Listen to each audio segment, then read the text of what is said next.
आजी बघवा बघवा बड़े चिल्ला था, गली गली में शोर मचा था। हक के लड़े के पारी आते ता, अरे कोंदा भैरा बन जाता।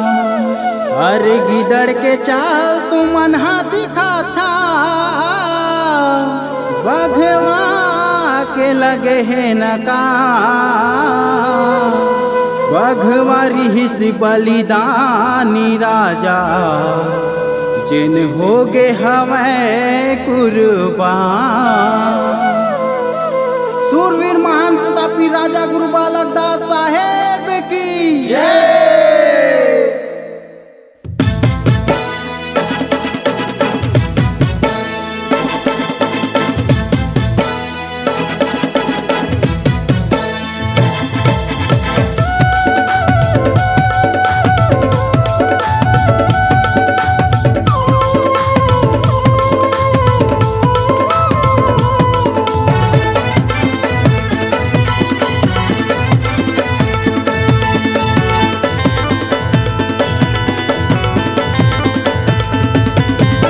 जगह जगह सतनामी के संग में होवत है भेदभाव जाति। हक मंगैया जेल गत है, शासन के फुट गए आखी। जगह जगह सतनामी के संग में होवत है भेदभाव जाति। हक मंगैया जेल गत है, शासन के फुट गए आखी। भले लाठी खाबो छाती मारे गुरु घासी बाबा के अनाथी। भले लाठी खाबो छाती मारे गुरु घासी बाबा के अनाथी।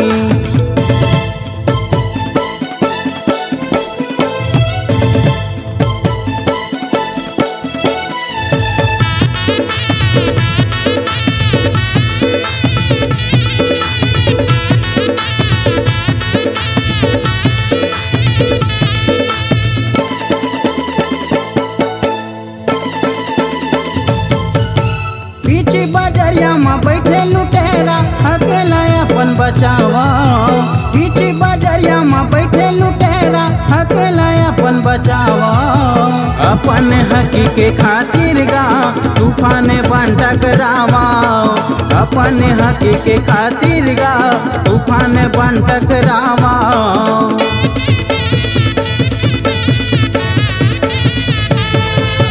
पीछे बजरिया में बैठे लुटेरा, अकेला अपन बचावा। पीछे बजरिया में बैठे लुटेरा, अकेला अपन बचावा।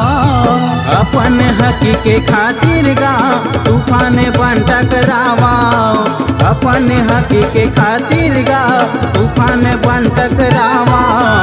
अरक छनला खादिन बैरी मन बना के फर्जी जाती। राजनीति के कुर्सी खातिर मुंडे हमें अपना की।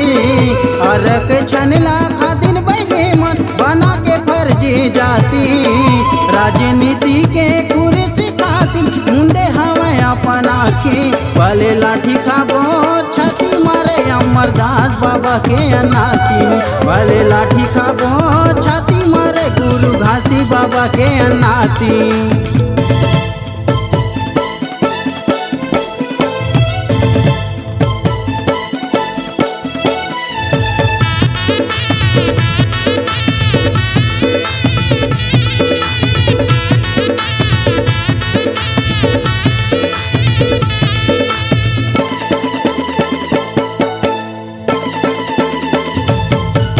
नेता के मुँह में पेठा बोझा के थोथना ला लुकाए। नेता के मुँह में पेठा बोझा के थोथना ला लुकाए। दलाली करे के बेरा भिखारी आके लाला माए।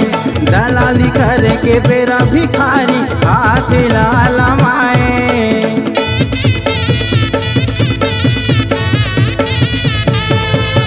नेता के मुँह में पेठा बोझा के थोथना ला लुकाए। नेता के मुँह में पेठा बोझा के थोथना ला लुकाए। दलाली करे के बेरा भिखारी आके लाला माए। दलाली करे के बेरा भिखारी आके लाला माए। हाथी मका चूड़ी चिख के रे गोहार परत है गोड़े सरा के माटी हाथी मका चूड़ी पहने हा पाँव में बांधे कसाटी चिख के रे गोहार परत है गोड़े सरा के रे माटी भले लाठी खाबो छाती मारे बालक दास बाबा के अनाती भले लाठी खाबो छाती मारे आगमदास बाबा के अनाती भले लाठी खाबो छाती मारे दाई मिनी माता के अनाती भले लाठी खाबो छाती मारे दादा नकुल ढीढ़ी के अनाती।